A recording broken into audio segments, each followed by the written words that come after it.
Tu crois savoir faire 2 choses à la fois ? J'ai de mauvaises nouvelles. Ton cerveau, il en est incapable. Aujourd'hui, on démonte le mythe du multitâche. Et je vais te montrer ce que ça coûte, vraiment, à ton équipe.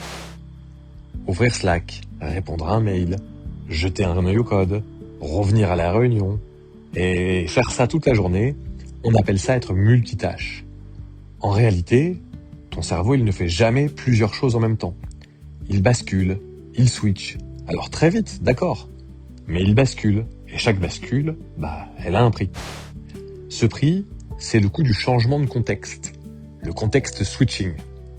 À chaque interruption, il te faut en moyenne plus de 20 minutes pour retrouver ta pleine concentration. Fais le calcul. Si tu as quelques interruptions par heure, ta journée de production, elle fond comme neige au soleil. Et les neurosciences, elles sont claires. Le multitâche dégrade la qualité, multiplie les erreurs et augmente la fatigue mentale. Tu n'es pas plus rapide, tu es juste plus épuisé, plus approximatif. L'illusion d'efficacité, elle est totale, et c'est exactement ça le piège. La bonne nouvelle, c'est qu'il y a une solution. Et la solution, c'est pas de travailler plus. C'est de faire une chose à la fois, mais jusqu'au bout. De limiter la charge mentale, de limiter le travail en cours. Et donc, pour ça, de te bloquer des plages de concentration. Et les protéger comme des réunions avec toi-même.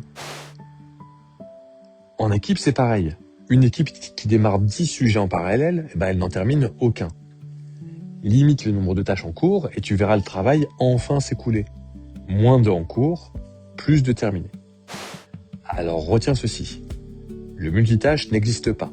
Il n'y a que du switch. Et ce switch, il coûte cher. Une chose à la fois, fini, vaut mieux que 10 commencés. Et toi, combien t'as de sujets en cours là, maintenant ? Allez, dis-le moi en commentaire et abonne-toi à Corporate Mavericks.